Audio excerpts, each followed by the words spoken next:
see the screen? Yes, sir. Okay.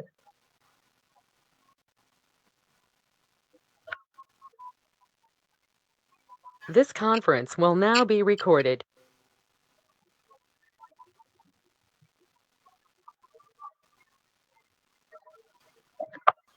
What is rhinitis, Chanakya?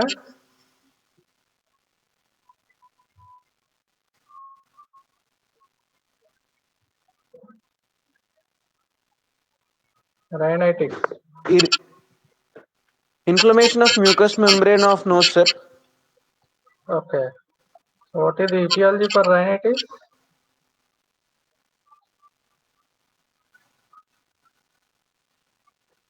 Cold. Cold. Cold is the etiology. No, sir.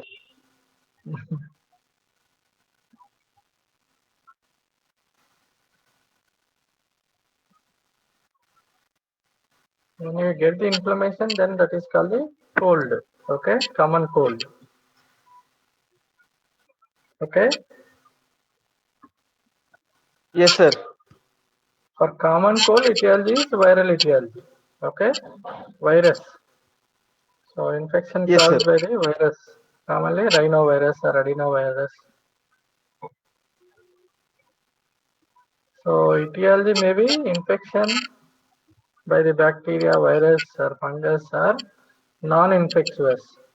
So without any infection, there may be only inflammation. So today we'll discuss about the non-infectious rhinitis. So Yes, sir. among the non-infectious rhinitis, allergic rhinitis is the one of the commonest type of the rhinitis.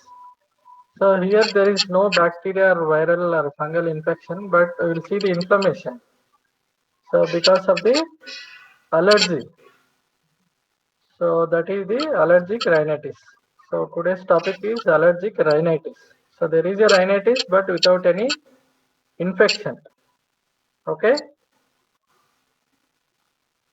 Yes, sir. Okay.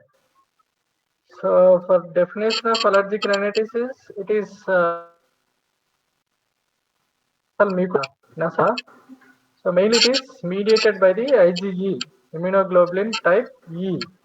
So mediated immunological response of the nasal mucosa to the airborne allergens. So the allergens will be in the air. So when the person or sensitized person is exposed to the specific allergen, then they will get these kind of symptoms. So there are four important cardinal symptoms of allergic rhinitis: watery nasal discharge or watery rhinorrhea or discharge from the nose. So then nasal obstruction, repeated sneezing. They'll get the paroxysms of the sneezing. So that means they'll get immediately 10 to 20 times sneezing and itching in the nose.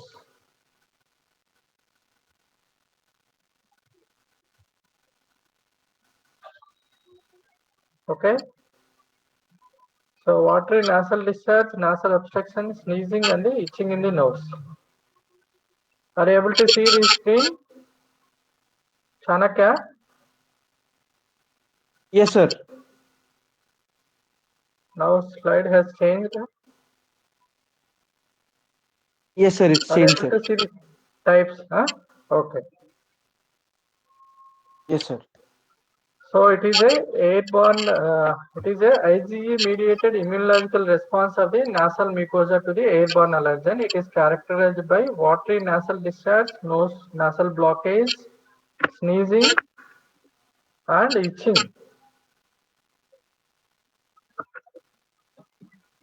Just a minute. Yeah, and itching. So itching may be present in the nose, or sometimes itching. The patient may feel itching in the eyes, ears, hard palate region, or in the oropharynx also. So mainly it is seen in the nose. Sometimes it is seen in ears, eyes, hard palate region, and also oropharynx. So these are the four important features of the allergic rhinitis: watery nasal discharge, nasal obstruction, sneezing, and the itching in the nose. So depending upon the duration of symptoms, these allergic rhinitis is classified into seasonal and perennial. So in seasonal allergic rhinitis, patient will get the symptoms only in a particular season. But in perennial allergic rhinitis, the patients will have the symptoms throughout the year. So that is the difference, seasonal and the perennial. If they get the symptoms in particular season, so that is the seasonal. And if they have the symptoms throughout the year, that is perennial. So coming to the etiology for this seasonal allergic rhinitis is pollens from the trees, grasses and weeds. So these are the common etiological agents for the seasonal allergic rhinitis. For perennial allergic rhinitis, uh, usually household these allergens, household allergens. So they will expose continuously to the household allergens like dust mites, cockroaches, danders from the animals, insect parts, and fibers and animal danders. So these will they'll expose to these perennial allergens daily or continuously. That's why they'll have the symptoms throughout the year. So, but if we see the symptoms in seasonal allergic rhinitis, they are more severe compared to the perennial allergic rhinitis. Okay. So one more important etiological agent for the allergic rhinitis is genetic predisposition. Suppose the parents is having the allergic rhinitis, there is a chance, increased chance of getting the children these allergic rhinitis symptoms. If only one parent is having the allergic rhinitis, there is around 20% increase or 20% chance of the children getting the allergic rhinitis. Or if both the parents are having the allergic rhinitis, so there is a 47% of children getting the allergic rhinitis. So coming to the pathogenesis. So how the symptoms of the allergic rhinitis will occur.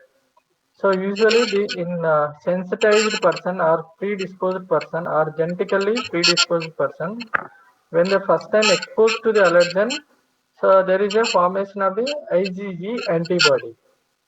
Okay. So first, if they exposed to the allergen, there is a formation of the IgE antibodies in a sensitized person. So this is a structure of a IgE antibody. This is having the two ends, FAB end and FC end. So FC end will attach to the this mast cell or basophils of the tissues. Mast cells are basophils. So this is the FABN. So on subsequent exposure, so suppose the sensitized person is exposed to the allergen second time, so then there is attachment of this IgE antibody to the this mast cell or basophils. Basophils are mast cells. So there is attachment of these IgE antibodies like this by the FC end. So then there is attachment of these allergen or antigen in between the two IgE antibodies. So this attachment of the FAB end of the IgE antibody by the allergen, so then it leads to the release of the mediators from the mast cells or the basophils. These mediators, release of the mediators into the blood circulation, then it will cause the symptoms of the allergic rhinitis. Okay. So first sensitization by the exposure to sensitized person exposed to the allergen first time, there is a formation of the IgE antibody, then attachment of the IgE antibody to IgE antibodies to the to the mast cell or basophils by the FCN, then attachment of the allergen or antigen to the FAB end of the IgE antibody. This attachment of the allergen to the IgE antibody leads to the release of these mediators, pre-formed and the newly synthesized. These mediators may be already formed or newly synthesized from the mast cells and the basophils. So these mediators, these are the various pre-formed and newly formed mediators, pre-formed and newly synthesized mediators. So these mediators will cause the action on the various tissues of the body, then patient will get the symptoms. So these preformed mediators are the histamine, mainly histamine, heparin, and eosinophil chemotactic factor A and neutrophil chemotactic factor A. Newly synthesized ones are the prostaglandins, leukotrienes, platelet activating factors, thromboxane A and tumor necrosis factor alpha. Okay, so these are the different actions by the different mediators. Histamine will cause the vasodilatation and the bronchospasm. So eosinophil and neutrophilic chemotactic factors will attract the more number of the eosinophils and neutrophils into the site of the nasal mucosa. Heparin will enhance the phagocytosis, and prostaglandins and leukotrienes will cause the vasoactive and the bronchospastic. And platelet activating factors will lead to the release of the histamine and serotonin are released from the platelets, histamine and the serotonin. So these will cause the chemotaxis of the neutrophils and the eosinophils. Thromboxane A is a spasmogenic and TNF alpha is transmigration of the neutrophils and eosinophils and attracts them to the site of the reaction. So these are the various actions. Just you need to remember preformed and newly synthesized. Histamine, heparin are the preformed. Prostaglandins and leukotrienes are the newly synthesized. So these mediators will act on the mast cell or basophils, and there is drop in the cyclic AMP and the cyclic GMP ratio, then release of the preformed and newly formed mediators. So these mediators will cause increased vascular permeability and vasodilatation, change in smooth muscle tone, and hyperactivity of the secretory glands. So these hyperactivity leads to the more number of secretions. Smooth muscle tone contraction will cause the bronchospasm. This bronchospasm will see rarely in allergic rhinitis patients. Most of the patients will have the four cardinal symptoms. So increased vascular permeability will lead to the tissue edema and the nose blockage. So in allergic rhinitis, mainly two phases. Once the patient is exposed to the allergen, immediately within 5 to 30 minutes, there is a symptom that is called the acute or early phase of the allergic rhinitis. So in that there is sneezing, rhinorrhea and the nasal blockage. In late phase, it occurs after 2 to 8 hours of the exposure to the allergen without any further exposure to the allergen. That is important. So early phase, late phase, early phase 5 to 30 minutes, sneezing, rhinorrhea, nose block. Late phase without any additional exposure to the allergen. After 2 to 8 hours of the exposure to the allergen, there is a tissue edema, tissue infiltration of the nasal mucosa by the eosinophils, neutrophils, basophils, and the monocytes and CD4 plus T cells. So at the site of the allergen deposition, so this will cause the swelling and congestion and thick secretions from the nasal mucosa. So here in this late phase, the patient will have the mainly nasal blockage because of the deposition of these inflammatory mediators into the nasal mucosa. Okay. So the clinical features, coming to the clinical features, we can see the allergic rhinitis at any age group. So even it may start as early as 6 months of age group. So usually, but we will see in the 12 to 16 years of age. So that is the commonest age group. The symptoms will start. So it is equally seen in both males and females. So the cardinal symptoms of the seasonal allergic rhinitis are, just now I told, paroxysmal sneezing. Paroxysmal sneezing means once they start getting the symptoms, that sneezes, they'll have the at least 10 to 20 times. Then followed by the nasal obstruction, nasal watery discharge, and itching. Four cardinal symptoms we'll see in the seasonal allergic rhinitis. In perennial allergic rhinitis, so previously I told these perennial allergic rhinitis patients who doesn't have that much of severity compared to the seasonal allergic rhinitis. So there is frequent cold, persistent stuffiness of the nose, loss of sense of smell due to the mucosal edema, postnasal drip, and chronic cough. These are the symptoms of perennial allergic rhinitis. So there is one classification depending upon the severity of the symptoms, that is the area classification, that is allergic rhinitis and its impact on asthma. So that is the classification, area classification for the allergic rhinitis. So you need to know this classification is very important. Mild, the symptoms are intermittent or persistent, mild or moderately severe. So mild and moderate or severe. So intermittent symptoms and persistent symptoms. If the patient is having the symptoms less than 4 days a week or less than 4 consecutive weeks, so that comes under the intermittent symptoms. If the symptoms are persistent for more than 4 days per week or more than 4 weeks consecutively 4 weeks, so then that comes under the persistent allergic rhinitis. So mild allergic rhinitis without any, patient will have the normal sleep, no impairment of any daily activities, sports and leisure, no impairment of work and school. Okay, so without any major impact on the daily activities, that comes under the mild allergic rhinitis. In moderately severe type, there is sleep disturbances, impairment of daily activities, impairment of school or work, or troublesome symptoms. So then we call it as moderately severe, moderate to severe type of the allergic rhinitis. So intermittent, persistent, mild, and moderately severe.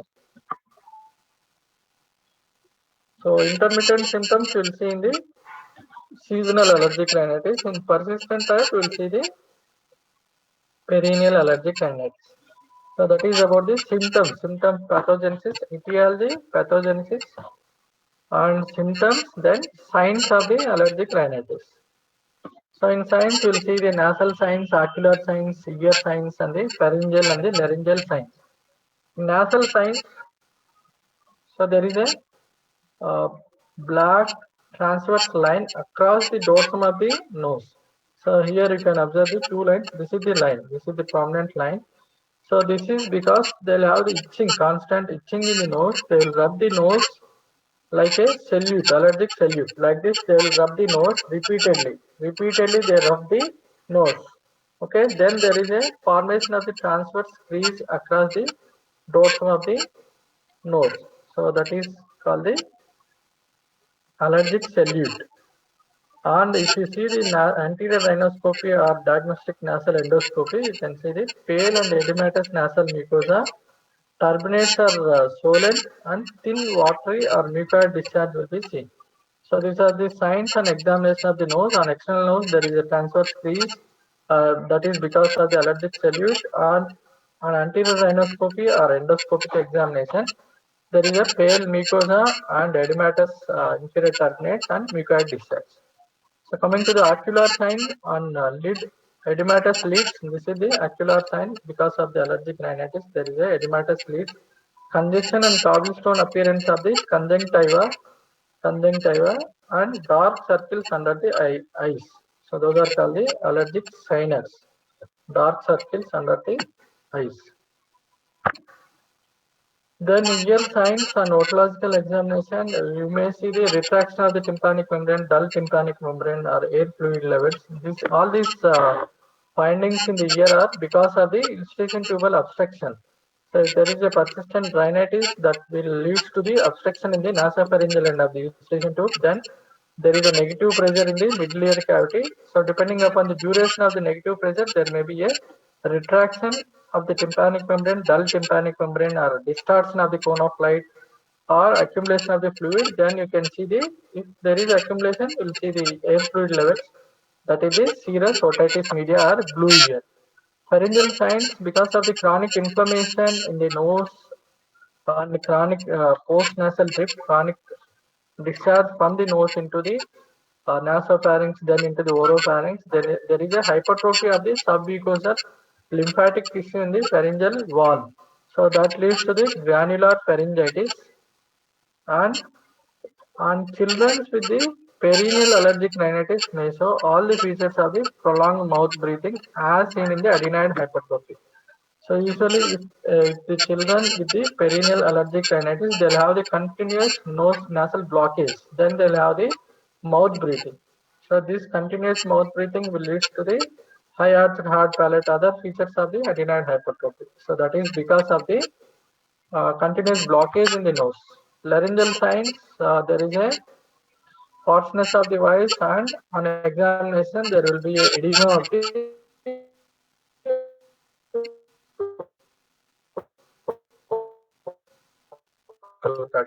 so these are the nasal, ocular, and pharyngeal, laryngeal, and the otological or ear signs. Coming to the investigation, how will you confirm the allergic rhinitis? Usually, allergic rhinitis is a clinical diagnosis. Patient will give the when they expose to the specific allergen, they'll get immediately they'll get the symptoms like repeated sneezing, watery rhinorrhea, nose nasal blockage, and the itching. So to confirm, majority of the patients they'll have the if you examine the total and differential count of the peripheral blood, there is a increase in eosinophil count. So that is the peripheral eosinophilia. So then other test is nasal smear. You can take this swab from the nasal mucosa, then subject it for the examination. So that nasal swab test should be done in case of the clinically active disease or after nasal challenge test. So nasal challenge test is nothing but you should expose the patient to the allergen, then take the swab. So there is a eosinophilia. So again in nasal mucosal swab also there is an increase in number of the eosinophils. So peripheral eosinophilia and also eosinophils increased in the nasal mucosal swab. And third test is skin test. So skin test we can done by the prick, scratch or intradermal test. So in skin test, first we will place a drop of concentrated allergen over the volar surface of the forearm. So here we will place the concentrated allergen. Then we should prick this concentrated allergen with the needles, sharp needles. So then they will get the reaction around the allergen site. So we should read the allergic site after 10 to 15 minutes. So there is a erythema and edema around the this skin test. So if they get any this erythema and edema around the allergen, that means they are sensitive to that specific allergen. So by doing this skin test, we can know the allergen type also, which allergens the patient is having a allergy to the specific allergen. So that is the skin test. On specific IgE measurement. So it is an in vitro test. We need to measure the IgE levels in the blood. So along with this IgE, we need to correlate with the clinical symptoms. So some patients will have the raised IgE levels but without any symptoms. But some patients will have the symptoms without any increase in the IgE levels. That's why you need to correlate with the clinical symptoms in case of IgE measurements. And the RAST and the nasal provocation test. Nasal provocation test we are not doing. This is a crude method we are not doing nowadays because here we should place the allergen to in front of the nostril of the patient and ask the patient to sniff the allergen. So the disadvantage with this nasal provocation test, sometimes they will get the patient will get the severe allergy symptoms. So to prevent that, we are not doing this nasal provocation test. And one more test is the RAST, radio allergosorbent test. It is again in vitro test. It will measure the specific IgE antibody concentration in the patient's serum. Okay, this is a radio allergosorbent test, RAST. Okay, these are the 5 or 6 tests for the uh, uh, to confirm the allergic rhinitis. So complications, so there is no major complications. If the allergic rhinitis is persistent for the longer duration, there is a chance of the sinusitis, allergic rhinosinusitis, development of the sinus ostia blockage and the sinusitis development. And some patients there is a nasal polypi formation around 2%, and serous otitis media and orthodontic problems, that is because of the continuous mouth breathing. There is a irregular and crowded upper teeth and bronchial asthma. So the patients with the allergic rhinitis, there is a four-fold increase in development of this bronchial asthma. So they are more prone to development of the bronchial asthma compared to the normal patients. That is the complications. So we can call it as sequelae, not a complication. If the allergic rhinitis is persistent for longer duration, So there is a chance of sinusitis, polyp formation, serous otitis media, orthodontic problems, and the bronchial asthma. So coming to the treatment of a patient with the allergic rhinitis. So there are three main types of the treatment: avoidance of the allergen, treatment with the drugs, and the immunotherapy. So among these three things, avoidance of the allergen is very very important. So that's why you need to educate the patient about the this allergic rhinitis. So they will know the when they will give the typical history when they exposed to the dust or pollens, they will get the symptoms. So in that case, you should instruct the patient, observe for the when they are getting the symptoms, and try to avoid the exposure to the allergen. So that is the important and foremost treatment for the allergic rhinitis.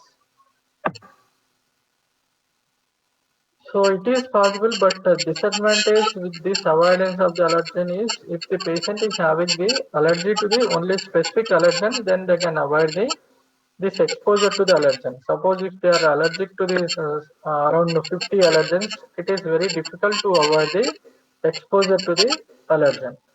So some measures we can take in house to prevent this exposure to the allergens.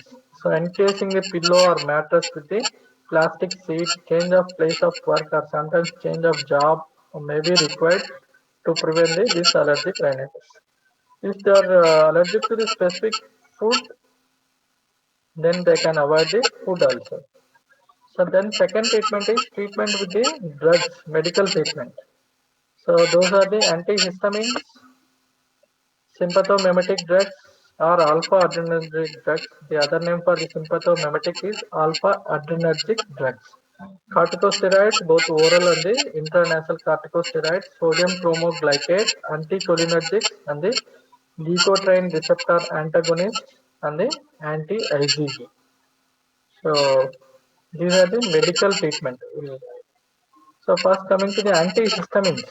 So there is release of the histamine from these mast cells and basophils. These histamine will act on the nasal mucosa, and this histamine will cause the increased amount of the secretions. So if you give the antihistamines, the antihistamines will reduce the symptoms. Immediate relief of the symptoms patient will get it. These are the different types of the antihistamines and dosage. So bilastine is a newer antihistamine that comes as a 20 milligrams. Cetirizine, loratadine, desloratadine, fexofenadine, all these are the second generation antihistamines. So these will have the less sedation compared to the levocetirizine and CPM, chlorpheniramine maleate. So those are the moderately sedatives, and the rupatadine also newer antihistamines. So among these, bilastine is the newer antihistamine with almost nil sedation. Then second group of drugs are the sympathomimetic drugs or alpha adrenergic drugs. So they will act on the nasal mucosa, and they will reduce the nasal congestion and edema. So they also cause the central nervous system stimulation. So the main disadvantage with the antihistamines is they will cross the blood-brain barrier, and it will cause the drowsiness or sedation. So these alpha adrenergic drugs or sympathomimetic drugs will have the stimulation of the central nervous system. So this stimulation will counteract the drowsiness which is caused by the antihistamines. So that's why there is a combination of this systemic sympathomimetic drugs along with the antihistamines, like levocetirizine with the phenylephrine. The tablet combination form will be levocetirizine with the phenylephrine. So antihistamines will reduce the secretions. The sympathomimetic drugs will cause the decongestion of the nasal mucosa, so that patient will get the better breathing, and at the same time it will counteract the drowsiness which is caused by the antihistamines. So in this again, both oral and the nasal forms are available. Oral form is phenylephrine and the pseudoephedrine, and nasal forms are the oxymetazoline and the xylometazoline. So these will be available 0.1% intranasal sprays or drops. And if you use these local sympathomimetic drugs for longer duration, there is a chance of this one kind of rhinitis, that is the rhinitis medicamentosa. We'll discuss later in detail about the rhinitis medicamentosa. That is important short question for you. So corticosteroids usually will give the nasal form. Rarely, if the patient is having the severe symptoms, then we'll go for the oral or systemic corticosteroids. Usually, we'll give the topical corticosteroids. These are some of the names: beclomethasone, budesonide, flunisolide, and fluticasone, and the mometasone. These are the intranasal steroids. The advantage with the intranasal steroids is these are less systemic side effects, and it will act directly on the nasal mucosa. It will prevent the late phase allergic rhinitis symptoms, suppress the late phase allergic reaction. And if the patient is having the severe symptoms for shorter duration, you can give the oral corticosteroids like methylprednisolone, prednisolone, or deflazacort. Sodium chromoglycate, it is a mast cell stabilizer. So in pathogenesis, I told there is a degranulation of the mast cell.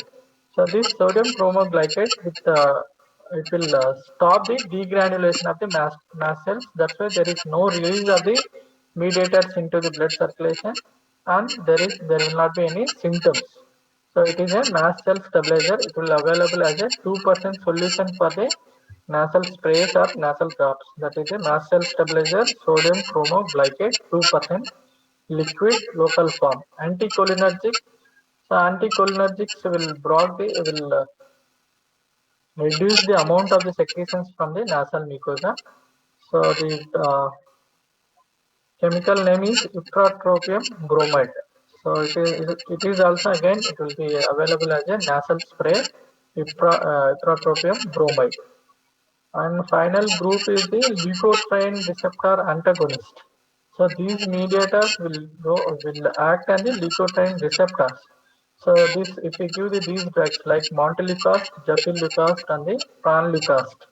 So these will block the leukotriene receptors. That's why these mediators will not act on the leukotriene receptors. So that's why patient will get the symptom relief. They'll block the cysteine leukotriene type receptors. So these drugs they are well tolerated and without any side effects. We can give for the longer duration also. So these leukotriene receptor antagonist also available in a combination along with the antihistamines like montelukast. So anti-IgE till now it is not approved for the treatment of the allergic rhinitis, but it is used. It is a monoclonal antibody that is omalizumab. So it is indicated in patients above 12 years of age, but it is nowadays they are using for the bronchial asthma, but not yet approved for the allergic rhinitis. Immunotherapy or hyposensitization. This is third type of treatment.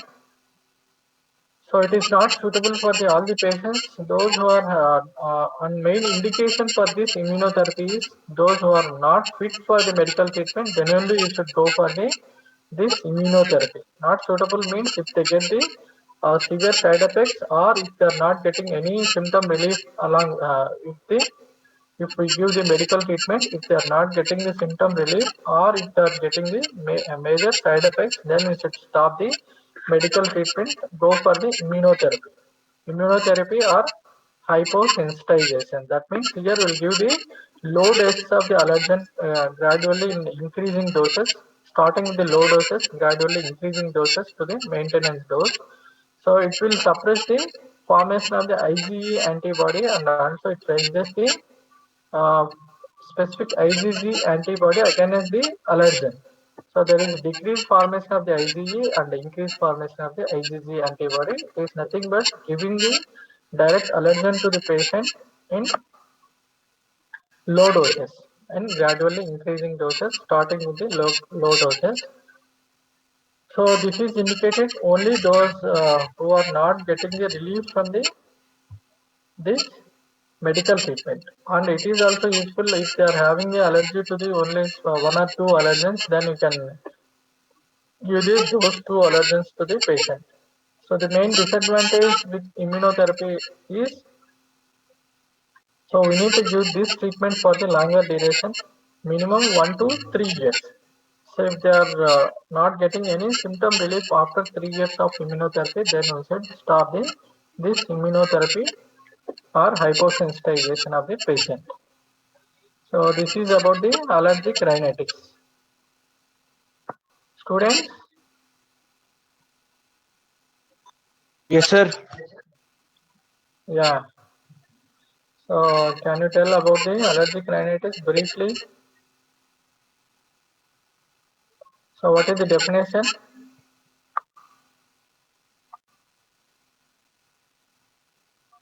Roll number 26. Sir. Yeah, are you following the class? Yes, sir. Yeah. Tell me the definition of allergic rhinitis. It's an inflammation of nasal mucosa, but it is non-infective. It is not caused by any bacteria, virus, or fungi.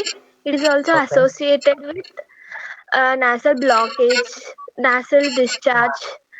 No, your definition it is an IgE mediated. Okay, immunoglobulin E type 4 hypersensitivity.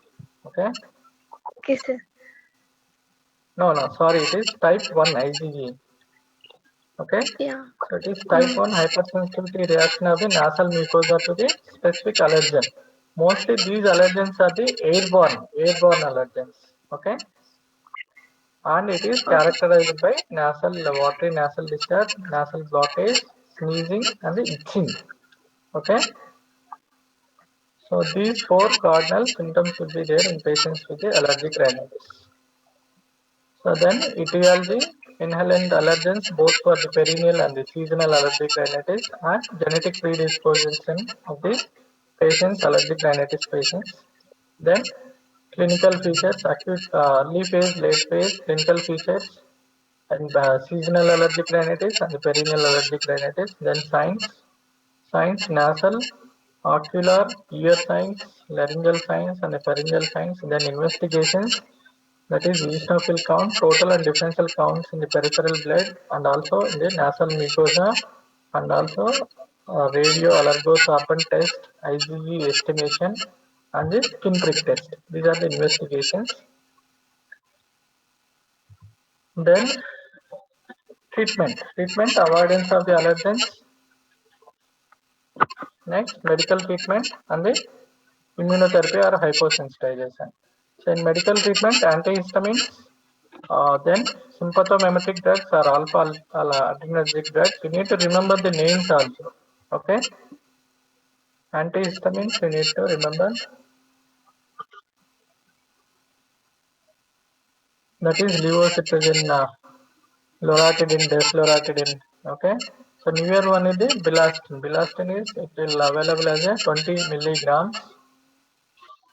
Okay, that is the advantage with the newer antihistamine is it is completely non-sedative. And sympathomimetic drugs like pseudoephedrine and the phenylephrine, that is systemic form. Local form is oxymetazoline and the xylometazoline. Then leukotriene receptor antagonist, that is a montelukast, gefirlukast, and mast cell stabilizer sodium chromoglycate 2%, and the anticholinergic drugs ipratropium bromide and corticosteroids. Corticosteroids both local and the systemic. Local are the mometasone, fluticasone propionate, and the fluticasone furoate. And systemic are the prednisolone, methylprednisolone, and the deflazacort. These are the systemic corticosteroids.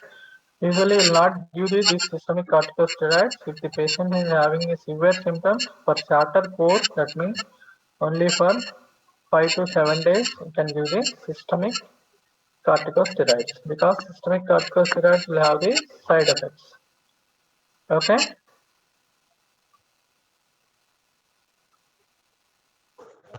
Yes, sir. Yes, sir.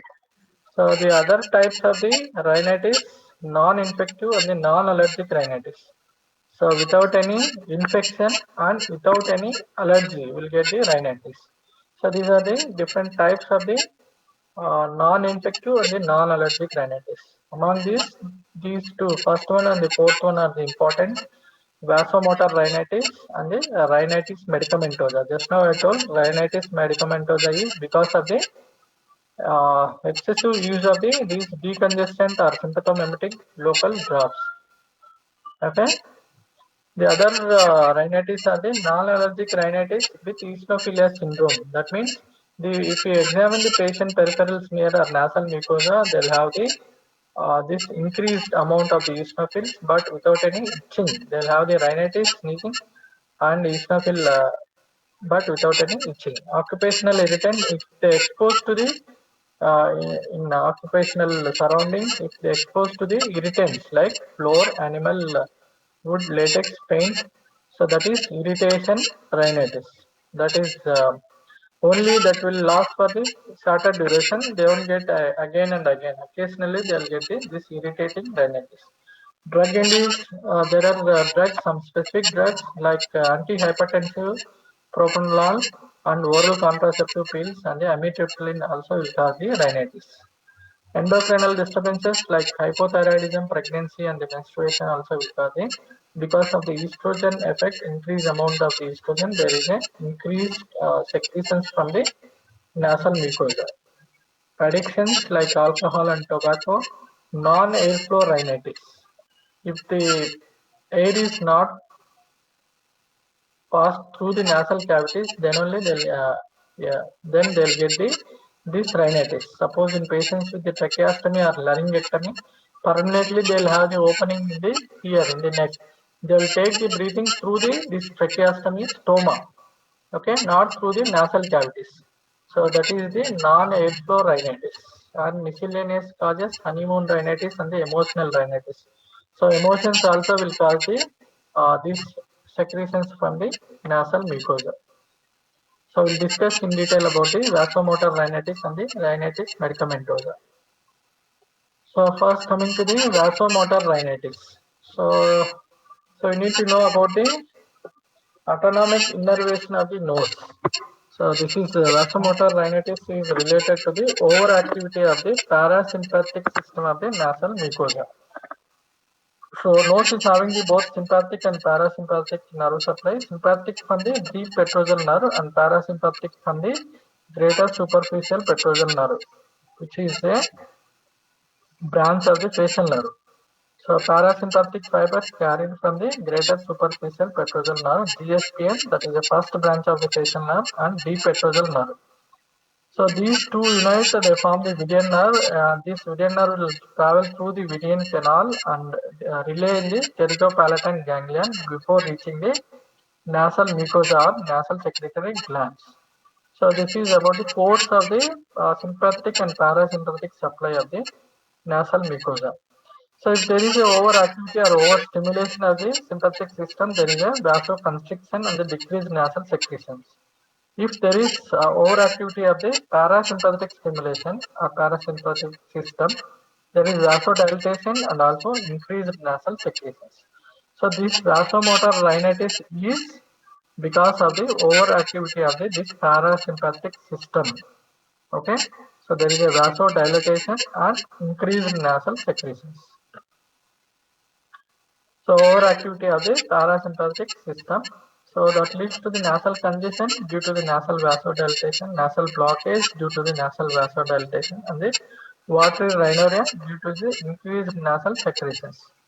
So here the symptoms are similar to the allergic rhinitis. If you observe here, there is nasal blockage, watery discharge, okay, except sneezing and itching. Patient will have the watery rhinorrhea, continuous rhinorrhea, and nasal blockage, sneezing and itching.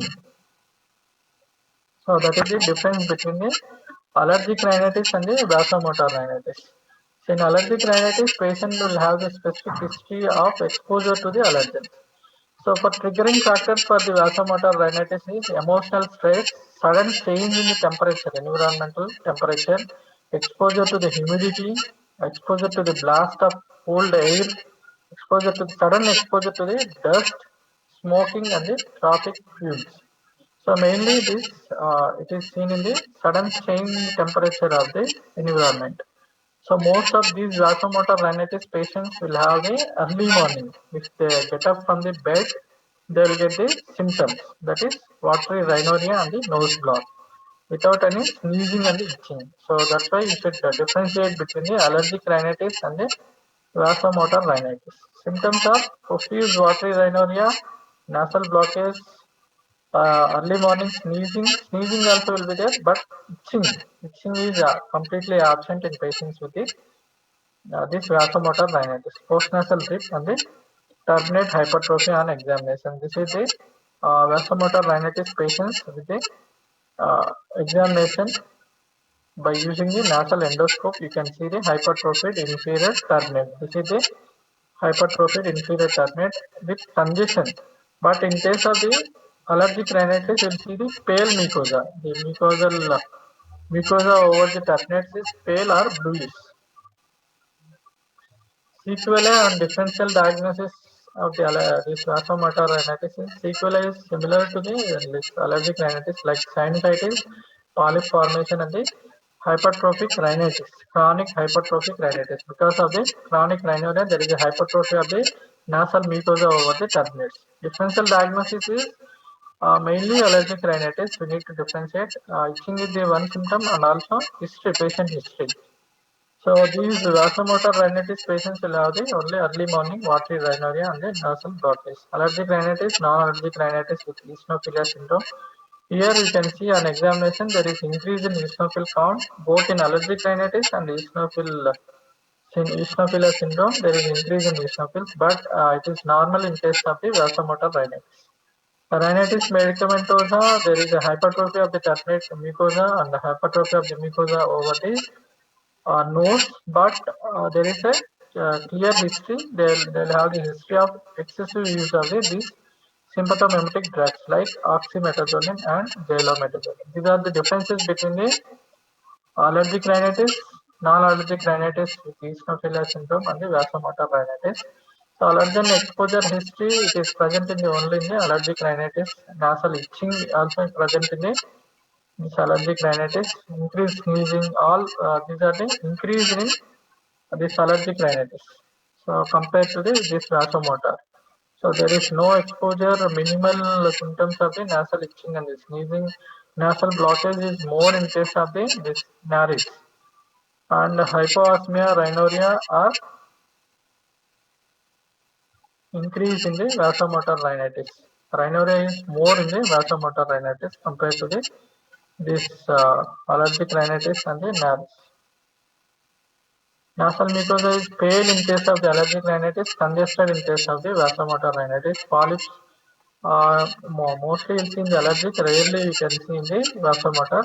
Eosinophil count is increased in the NARES, that is non-allergic rhinitis with eosinophilic syndrome, and normal in the vasomotor rhinitis. Skin prick test is positive in allergic rhinitis, negative the other two types. Treatment is almost same both vasomotor and the allergic rhinitis. Additionally, we will give this ipratropium bromide and the botulinum in case of the vasomotor rhinitis. Ipratropium bromide is anticholinergic. I told in this allergic rhinitis treatment. Botulinum toxin. So treatment, general measures, ask the patient with head and elevated by 30 degrees, sleep and work in a cool environment, not in a cold environment. Keep body warm. A regular exercise program to improve the vasomotor tone and avoidance of the triggering factors. Avoidance of the exposure to the triggering factors. Medical treatment. So ipratropium bromide spray, that is 0.03%, that is local spray, that is anticholinergic drug. It will this anticholinergic drug will decrease the amount of secretions in the nasal cavity. Intraterminal injection of the botulinum toxin to reduce the size of this turbinate. Steroid spray, topical sodium chromoglycate, antihistamines, nasal decongestants. All these four last treatment is similar to the allergic rhinitis. So this is the pathophysiology of vasomotor rhinitis. There is a rhinorrhea, sneezing, and postnasal discharge. topical antihistamines and azelastine will decrease these symptoms. So if there is a rhinorrhea only, topical anticholinergic, that is ipratropium bromide. If the response is inadequate, topical chromoglycate. If the response still inadequate, then you can add the topical antihistamines, corticosteroids, anticholinergics, other drugs. So first we need to try with the anticholinergic, that is the ipratropium bromide, to decrease the, along with the antihistamines to decrease the secretions. So if there is a nasal obstruction and nasal congestion, topical or topical corticosteroids. If the response is inadequate, then go for the other treatment, topical antihistamines, corticosteroids and antihistamines. These are the antihistamines just now I told in allergic rhinitis, sprays, nasal decongestants. Those are the other name is the sympathomimetic drugs or alpha adrenergic drugs. Phenylephrine and the pseudoephedrine are the systemic, topical are the oxymetazoline and the xylometazoline. So this is available as a 0.05 or 0.025 percentage concentration and 0.1. So this is ipratropium nasal spray. So it will reduce the secretions by anticholinergic action. Botulinum toxin injection directly into the inferior turbinate. These are the sprays, corticosteroid nasal sprays. So beclomethasone, budesonide, fluticasone, mometazone. Nowadays we are using mostly fluticasone and the mometazone. Each puff will have the 50 micrograms dosage. 2 puffs 2 times daily initially. For maintenance dose 1 puff 1 time daily. Surgical treatment, these patients will have the, there is a hypertrophy of the turbinate, inferior turbinate, then we should go for the, to reduce the secretions to get the symptom relief from the nasal blockage, we can go for the surgical treatment. So that is reduce the size of the nasal turbinate or reduce the amount of secretions from the nose, that is by the Vidian urectomy. We need to cut the parasympathetic fibers to the nose, so that because it is mainly due to the overactivity of the parasympathetic fibers. So surgeries which reduce the size of the turbinate. So the turbinate hypertrophy maybe again it is divided into 2 types, only hypertrophy of the mucosa or only hypertrophy of the bony part of the inferior turbinate or both. Okay. So if the only mucosal hypertrophy, you can go for the on surface or submucosal electrocautery and laser vaporization. And submucosal electrocautery application, that is the submucosal diathermy, and cryotherapy and radiofrequency ablation submucosal without any damage to the mucosa. So if you apply any electrical energy over the mucosa, there is a damage to the surface mucosa and damage to the mucociliary mechanism over the nasal mucosa.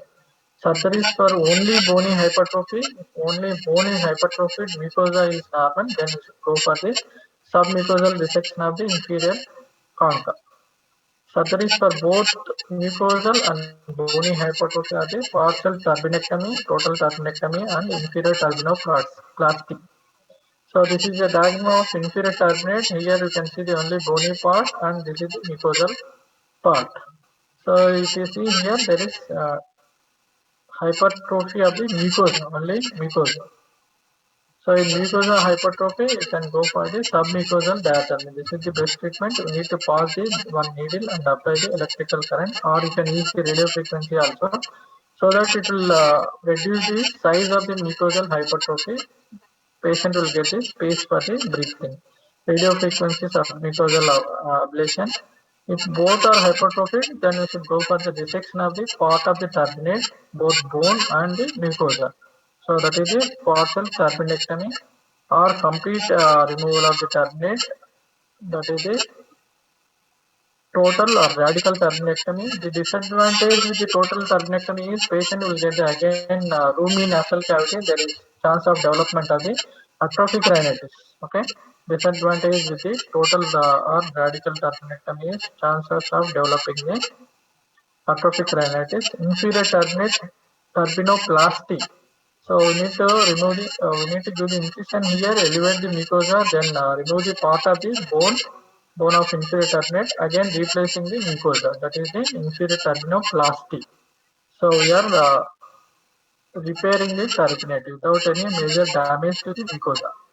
So to decrease the secretions, we need to resect this Vidian nerve in the Vidian canal by the transseptal approach or transnasal approach, transseptal or transantral approach. So then coming to the rhinitis medicamentosa.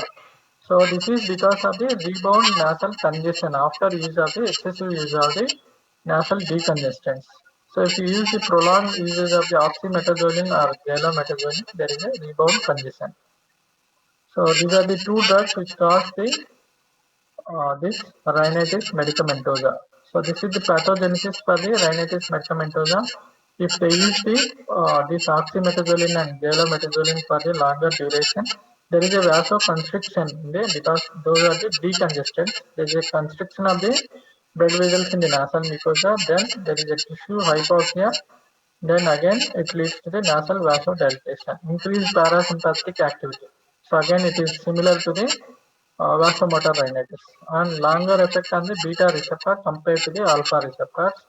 So again it leads to the rebound congestion, negative feedback effect on endogenous norepinephrine. So all these four factors will cause this rhinitis medicamentosa. So clinical features of the nose blockage. So the patient literally dependent on this decongestant drops. If they use the drops also, they will not get the relief from the nasal blockage, or they'll get the only for some duration, at least half an hour, 1 hour, they'll get the symptom relief, that is congestion will reduce. Again they have to use these decongestant drops, that is the rhinitis medicamentosa. Okay, watery rhinorrhea, usually often seen only in coexisting allergic or vasomotor rhinitis. So only they will have this stuffiness in the nose without any discharge. Sometimes rarely with the discharges if they are having a associated allergic rhinitis or vasomotor rhinitis. So nasal mucosa on examination hyperemic, granular or boggy in early stages. In late stages it appears as pale and anemic. So treatment is because this is because of the side effect of excessive use of the decongestant drops. So first and foremost treatment is immediately ask the patient to stop these decongestant drops. Then substitute with the nasal systemic decongestants, not with the local systemic are the phenylephrine and the pseudoephedrine, and along with the nasal corticosteroid space, oral corticosteroids and the rhinostat system. Patient education, that is you should educate the patients whenever you are prescribing these decongestant drops. So this is important practical point, all of you remember. So whenever you advise any patient with the nasal blockage, if you advise the commercially available like Otrivin, Nasivian, those are the oxymetazoline and the galometazoline. So you should insist the patient on duration of usage. So if they use more than for 7 days, if they use continuously for more than 7 days, definitely they'll get this rhinitis medicamentosa. So that's why you need to insist the patient use not more than the 7 days. So again, if they give the gap for 3 or 4 days, again they can use, but not continuously. So if they use continuously, then they'll get this rhinitis medicamentosa. So treatment for patients unable to stop the topical decongestants immediately. So because these patients are totally dependent on these decongestant drops. If you ask the patient to stop, they will say, "Doctor, I am not able to breathe through the nostrils if I stop these drops." So then there is a method. You can ask the patient stop in the one nostril, that is stop nose drops in more potent nasal cavity. That means it is having the more passage, then stop the drops in that particular nostril. Ask the patient to continue the drops in the other nostril. Slowly you should reduce the other nostril drops also. Systemic decongestant instead of local decongestants. Because we need to decongest the nasal mucosa. So you can add the systemic decongestants instead of these local decongestants, phenylephrine and the pseudoephedrine, along with the corticosteroid nasal space that will reduce the edema of the nasal mucosa. So finally, this is rhinostat system, that is nothing but we need to take the one bottle of the this decongestant drops, you need to dilute diluent solution, that is nothing but normal saline. You can dilute this decongestant drops slowly by increasing the amount of this saline. So then you can give the patient slowly. Then slowly you can wean off this rhinostat system. So those who are unable to stop the drops immediately, then you can try this rhinostat system, or one nostril stoppage for the immediately, one other nostril for the after 1 week. Slowly you should wean off this local decongestant drops. Okay, this is about the rhinitis.